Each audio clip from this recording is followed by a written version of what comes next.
आज हम पढ़ेंगे अरेम्बिक नगर के बारे में। आइए हम कुछ जसपाल और हरप्रीत की बात सुनते हैं। पुराने भवन का संरक्षण कैसे हुआ। जैसे जो पुराने पुराने किले थे, आज हम उसको कैसे बचा के रखे हैं। जसपाल और हरप्रीत अपने घर के पास की गली क्रिकेट खेल रहे थे। उन्होंने देखा कि कुछ लोग उसे खंडहर घर की तारीफ कर रहे थे। उन्हें क्या खंडहर कह रहे थे, यानी यहाँ पर कोई नहीं रहता था। जिस गली के बच्चे भूतवा घर कहा जाता है, जिसको हम कोई वहां नहीं रहता था, उसको हम क्या नाम देते हैं, भूत वाला घर कहते हैं उसको। एक ने कहा, इसकी वास्तुकला को देखो, क्या आपने कहीं लकड़ी पर इतनी सुंदर नक्शी देखी है। दूसरी महिला ने कहा, हमें मंत्री जी के पत्र लिखना चाहिए कि हमें इस खूबसूरत घर को सुरक्षित रखने के लिए इसे मरम्मत करने की व्यवस्था करें। ये सब सुनकर जसपाल और अर्पित सोचने लगे कि इसे पुराने खंडहर के लोग कितना लगाव क्यों हो सकते, इतना पुराने खंडहर के लोग क्यों इतना लगाव कर सकता है।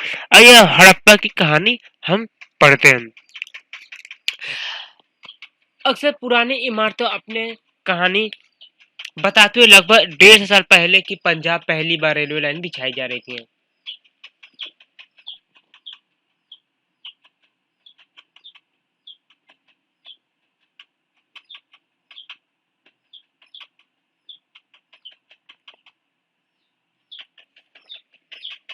तो इसी काम में जुटे इंजीनियर और अचानक हड़प्पा पूरा स्थल मिला जो आधुनिक पाकिस्तान में है। उन्होंने सोचा कि ये एक ऐसा खंडहर है जहाँ से अच्छी ईंटें मिलेंगी। ये सोचकर हड़प्पा खंडहर का हजारों ईंट उखाड़ ली गई, जिसे उन्होंने रेलवे लाइन बिछाई। इससे कई इमारतें पूरे नष्ट हो गई। उसके बाद लगभग 80 साल के पहले पुरातत्व ने इस स्थल को ढूंढा और तब पता चला कि यह खंडहर उपमहाद्वीप सबसे पुराने शहरों में से एक है, क्योंकि इस नगर की खोज सबसे पहले हुई थी। इसलिए बाद इसलिए बाद में इसलिए बाद में ही मिलने वाले तरह के सभी पुरास्थलों जो इमारतों और चीज मिली है, और उन्हें हड़प्पा सभ्यता इमारतें भी कहा जाता था। इन शहरों का निर्माण लगभग 47 साल पहले हुआ था। आइए आगे पढ़ते प्राय की बात करेंगे। पुरानी इमारतों में तोड़कर उनकी जगह नए भवन बनाए जाते थे। तो क्या तुम्हें लगता है कि पुरानी इमारतों को सुरक्षित रखना चाहिए? बिल्कुल रखना चाहिए। इन नगरों का विशेषता क्या थी? इन नगरों को इन नगरों में से कई दो या दो से उससे ज्यादा हिस्सों को विभाजित किया गया था। प्राय पश्चिमी भाग छोटा लेकिन ऊंचाई पर बना था और पूरी हिस्सा बड़ा था, लेकिन ये निचले इलाके में था। ऊंचाई वाली भाग पुरातत्व की नर्ग दुर्ग कहा और निचले हिस्से के निचले नगर कहा जाता था।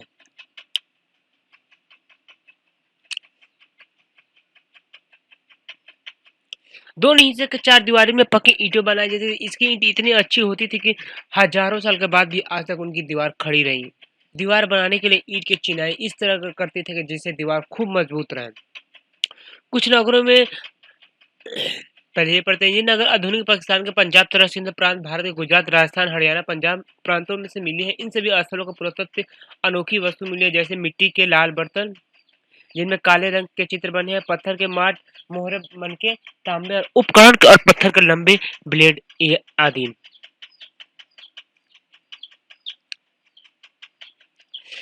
बात करेंगे हम कुछ नगरों का नगर दुर्ग में कुछ खास इमारतें बनाई गई थी। मिसाल के तौर पर मोहनजोदारो को खास तालाब बनाया गया था, जिसे पुरातत्ववाद ने महान स्नान नगर भी कहा। इस तालाब को बनाने की ईंट और प्लास्टिक इस्तेमाल किया गया था। इस पानी में रिसाव रोकने के लिए प्लास्टिक के ऊपर पुल की परत भी चढ़ाई गई थी। इस सरोवर के दो तरफ से उतारने के लिए सीढ़ियां बनाई गई थी और चारों ओर कमरे बनाए गए थे। इसमें भरने के लिए पानी कुआं कर निकाला जाता था। उपयोग के बाद इसे खाली कर दिया जाता था। शायद ये विशेष नागरिक विशेष अवसरों को स्नान किया करते थे। यह आपका हड़प्पा, उसका ऊपर है रावी नदी, चेनाब नदी, झेलम नदी, राखीगढ़ यहीं पर है, कालीबंगा, गरोला, सिंधु नदी, मोहनजोदारो ये रहा, चंदोड़ी, धौलावीरा, सुरकुदा, लोथल, अरब सागर। अय्यब, कलिबंगा और लोथल जैसे अन्य नगरों को अग्निकुंड मिले, जहां संभवत यज्ञ की जाती होगी। यहाँ पर यज्ञ होती थी, ऐसे लोग इसे पुरातत्व का मानना है।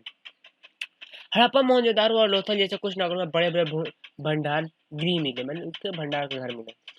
यह रहा आपका महान स्नान घर, भवन, नाले और सड़कें। हड़प्पा नगरों के ईंटों की चिनाई ये रहा। इन नगरों का घर आमतौर पे 1 या 2 मंजिल होते थे। घर के आंगन में चारों ओर कमरे बनाए जाते थे। अधिकांश घरों के एक लोग स्नान घर होता था और कुछ घरों में कुएं भी होते थे। कई नगरों में ढके हुए नाले थे। इन्हें सावधानी से सीधी लाइन में बनाई जाती थी और हर नाली का हल्की ढलान होती थी ताकि पानी आसानी से बह सके। अक्सर घरों में नालियों और सड़कों को नालियों से जोड़ दिया जाता था। उसके बाद बड़े नालियों को मिल जाते थे और नाले में ढके होने के कारण इन्हें जगह-जगह पर मेन होल बनाया जाता था जिसके जरिए इनकी देखभाल की सफाई की जा सके। घर, नाले और सड़कों का निर्माण योजनाबद्ध तरीके के एक साथ किया जाता था।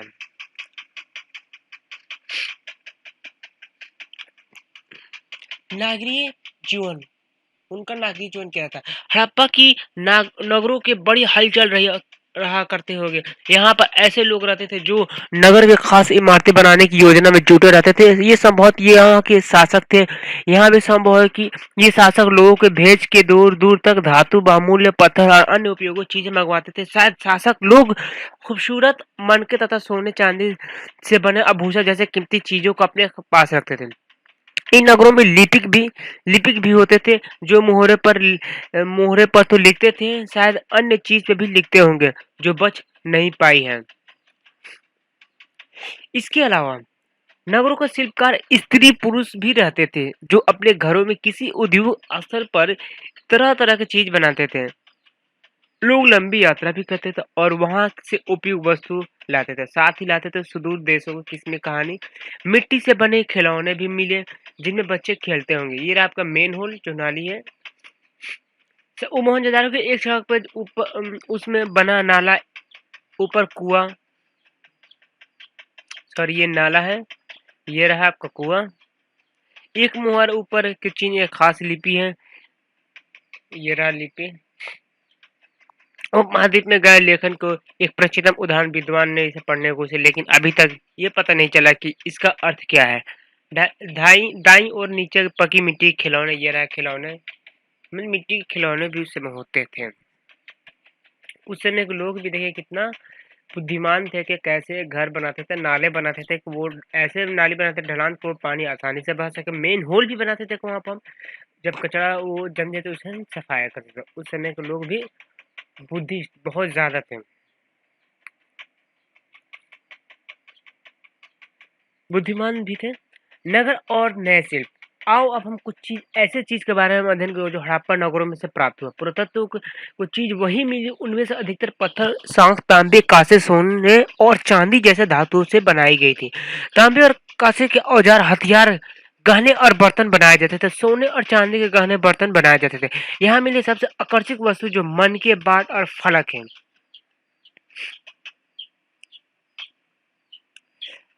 हड़प्पा सभ्यता के लोग पत्थर के मुहरे बनाते थे। ये आयताकार पृष्ठ 35 के मुहरे में सामान्यतः जानवरों की चित्र मिलती है। हड़प्पा सभ्यता के लोग काले रंग के डिजाइन के खूबसूरत लाल मिट्टी बर्तन बनाते थे। ये आप पृष्ठ 6 में देख चुके होंगे। अध्याय 3 में तुमने क्या पढ़ा था? तुमने जिन गांवों के बारे में पढ़ा, क्या वहां के धातु उपयोग होता है? क्या वो पत्थर के बांट बनते हैं? यह बताइए। संभवतः 7,000 साल पहले मेहरगढ़ के कपास की खेती होती थी। कम संभवत है कि मेहरगढ़ में कपास की खेती होती थी। मोहनजोदाड़ो के कपड़े के टुकड़े और से चांदी के एक मूलदान के ढक्कन तथा कुछ अन्य तांबे वस्तु को चिपके हुए मिले। पक्की मिट्टी तथा फैंस से बने तकलिया सूत कताई का संकेत देती है। इनमें से अधिकांश वस्तुओं का निर्माण विशेष ने किया था। विशेष उसे कहते हैं जो किसी खास चीज के बनाने के लिए खास प्रशिक्षण लेता है, जैसा पत्थर तराशना, मन के चमकाना या फिर मुहरे के प्रतिष्कारी करना आदि। पृष्ठ 36 के बाद देख लेंगे। चित्र में देखिए मूर्ति का चेहरा कितना आकर्षक ढंग से बनाया गया है। उसकी दाढ़ी कितनी अच्छी तरह से दर्शाई गई है। ये किसी विशेष मूर्तिकार का ही काम हो सकता है जिसका बात कर रहे हैं। ये देखिए इसका दाढ़ी कितना चमकाया गया। अब उस समय के भी देखिए आर्टिस्ट कितने वो होते थे कि इतने हेवी वो क्या घर को कोई विशेष मूर्तिकार ही काम कर सकता है। हर व्यक्ति की विशेष नहीं हो सकता कि हमें यहाँ पता नहीं है कि क्या वह सिर्फ पुरुष ही ऐसे कामों का प्रशिक्षण हासिल करते थे या फिर महिलाएं, केवल महिलाएं हैं। शायद कुछ महिलाओं और पुरुष दोनों ही इस काम में दर्ज देते थे। फेंस पत्थर और शाख के प्राकृतिक तौर पर पाए जाते हैं, लेकिन फेंस का कृत्रिम रूप से तैयार किया है। बलुआ या एस्टापिक पत्थर को चूर्ण के गुद से मिलाकर उनमें से वस्तु बनाई जाती थी। उसके बाद उन वस्तुओं की एक चिकनी परत चढ़ाई जाती थी। इस चिकनी परत पर रंग प्राय नीले, हल्के समुद्री हरे होते थे। फिर उसके मन के चूड़िया, बाल और छोटे बर्तन बनाए जाते थे। कच्चे माल की खोज। कच्चे माल उन पदार्थों को कहते हैं जो प्राकृतिक रूप में मिलती है, फिर किसान या पशुपालक उनका उत्पादन करता है। जैसे लकड़ी या धातु का आवश्यक प्राकृतिक रूप में उपलब्ध कच्चा माल है, इस इनसे फिर कई तरह की चीज बनाई जाती है। मिसाल के तौर पर किसान द्वारा पैदा किया गया कपास का कच्चा माल कहते हैं, जिसके बाद वो कताई बुनाई और करके कपड़ा का तैयार करता है। हड़प्पा के लोग कई चीजों वही मिलती है, लेकिन तांबा, लोहा, सोना, चांदी और बहुमूल्य पत्थर जैसे पत्थरों को दूर दूर तक आयात करते हैं। हड़प्पा के लोग तांबे का आयात संभवित आज के राजस्थान से करता है। यहाँ तक कि पश्चिमी एशियाई के देश ओमान से भी तांबे का आयात किया जाता है। कहाँ से? ओमान से। कांसा बनाने का तांबे के लिए साथ मिलाई जाने वाली धातु टीन आयात आधुनिक ईरान, अफगानिस्तान में किया जाता था। सोने का आयात आधुनिक कर्नाटक, बहुमूल्य पत्थर आयात गुजरात और ईरान, अफगानिस्तान से किया जाता था। चीजों को एक जगह से दूसरी जगह कैसे ले जाया जाता था? इन चित्रों को देखो, इन खिलौनों, दूसरी तरफ मोहर। क्या तुम बता सकते हो? ये पढ़ लेना बाकी सब अपना। नगरों में रहने वाले के लिए भोजन। जो नगर में रहते उनका भोजन अब कैसा होता था? तो लोग नगरों के अलावा गांव में भी रहते थे। वो अनाज उगाते थे और जानवर पालते थे। किसान और चरवाहे के शहरों में रहने वाले के शासक लेखों और दस्तकारों को खाने का सामान देते थे। पौधे के अवशेष से पता चलता है कि हड़प्पा के लोग गेहूं, जौ, दाल, मटर, धान, तेल, सरसों उगाते थे। जमीन की जुताई। जमीन की जुताई के लिए हल का प्रयोग एक नई बात है। जब जमीन का हम जुताई करते तो वहां पे एक हल जो होता था, हम गांव में देख लेंगे अक्सर, शहर में तो बहुत कम मिलेगा, गांव में ही मिलता है। गांव में देख लेंगे तो उस समय वो बहुत एक नई बात है, बहुत अजीब बात है। हड़प्पा काल में हल तो नहीं बच पाए क्योंकि वहां प्राय लकड़ी से बनाए जाते हैं, लेकिन हल के आकार खिलौने मिले हैं। इस क्षेत्र में बारिश कम होती थी, इसलिए सिंचाई के लिए लोगों ने कुछ तरीके अपनाए होंगे। संभवतः पानी का सिंचाई किया जाता होगा। जरूरत पड़ने पर उसे फसलों को भी सिंचाई किया जाता था। हड़प्पा के लोग गाय, भैंस, भेड़, बकरी और पालते थे। बस्तियों के आसपास तालाब और चरागाह होते थे, लेकिन सूखे महीने के मवेशी झुंडों को चारा पानी की तलाश दूर दूर तक ले जाया करते थे। वो बेर जैसे फलों को इकट्ठा करते थे, मछलियां पकड़ते थे और हिरन जैसे जानवरों को शिकार करते थे। गुजरात में हड़प्पा के नगर का सूक्ष्म निरीक्षण हुआ। गुजरात में क्या, हड़प्पा का थोड़ा सा निरीक्षण हुआ था। कच्छ, कच्छ जो गुजरात में है,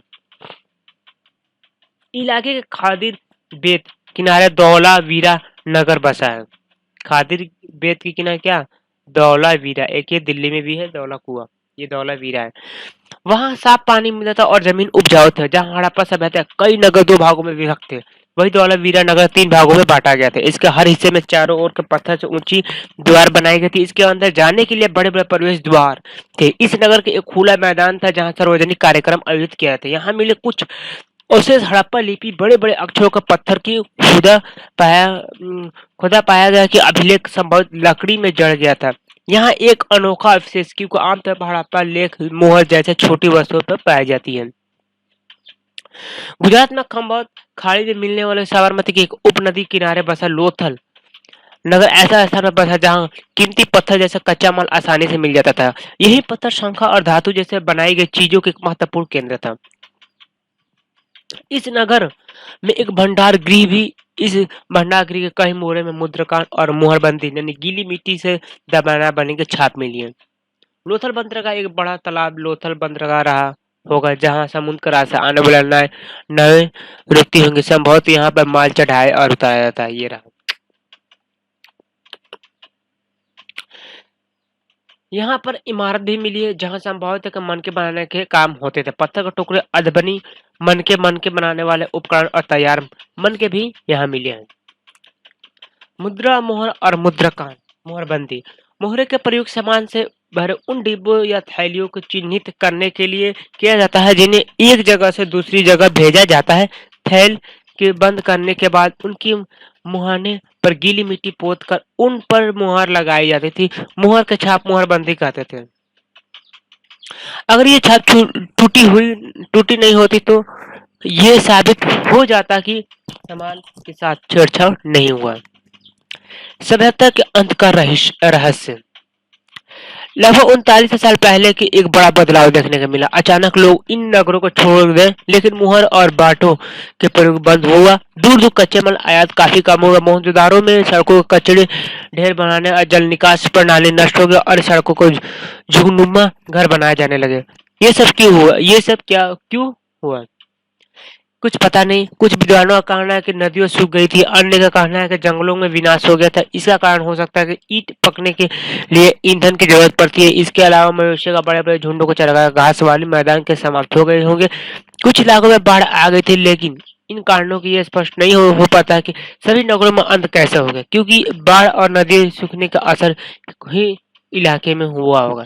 ऐसा लगता है कि शासकों को नियंत्रण समाप्त हो गया है। जो भी हुआ, परिवर्तन का असर बिल्कुल साफ दिखाई दिया। आधुनिक पाकिस्तान के सिंध के पंजाब बसे उजड़ गई। कई लोग पूर्व और दक्षिण इलाके में कई छोटे बसे में जाकर बच गए। लगभग 14 साल पहले के नई नगरों का विकास हुआ। इन बारे में अध्याय 6 और 9 में पढ़ेंगे। अन्यथा क्या है, हम अपने इटलेस में मिस्र को ढूंढने। पहले हमने 2 बार हमने बात किया था कि फ्रांस को ढूंढना था, एक ढूंढना था आपका तुर्की का, अब ढूंढेंगे मिस्र को। नील नदी के आसपास वाले इलाके छोड़कर मिस्र का अधिकांश भाग रेगिस्तान है। लगभग 500 साल पहले के मिस्र शासन करने वाले राजाओं को, कब से 500 साल पहले वाले शासन करने वाले राजा ने सोना, चांदी, हाथी के दांत, लकड़ी और जीरा हौरत लाने का सेनाओं को दूर दूर तक भेजा। इनमें बड़े बड़े मकबरे बनाए गए, जिन्हें पिरामिड के नाम से जाना था। राजाओं के मरने के उनके शवों को उनकी पिरामिडों के दफनाकर सुरक्षित रखा जाता है। इन शवों को मम्मी भी कहा जाता था। उनकी शवों के साथ साथ उनके चीज दफनाई जाती थी। परिवर्तन का हथियार भी जानवरों को शामिल, कभी कभी शवों के साथ सेवकाओं को दफन भी किया जाता है। दुनिया में इतिहास शवों का दफनाने की परंपरा को देखते हैं। मिस्र का सबसे ज्यादा धन दौलत खर्च किया गया। मिस्र ने सबसे ज्यादा धन दौलत खर्च किया। क्या तुम्हें लगता है कि मरने के बाद राजाओं ने इन चीजों की जरूरत क्यों पड़ी होगी? कल्पना कर लेना। ये अपना, अगर आपसे नहीं होता है तो मुझे बताया कमेंट करके, मैं इसको सॉल्व करा दूंगा। तो आपका यह अध्याय 4 खत्म होता है यहीं पे। अगला अध्याय हम 5 पढ़ेंगे। धन्यवाद फ्रेंड। अगर आपको वीडियो पसंद आया तो लाइक कीजिए, शेयर कीजिए and don't forget to subscribe it.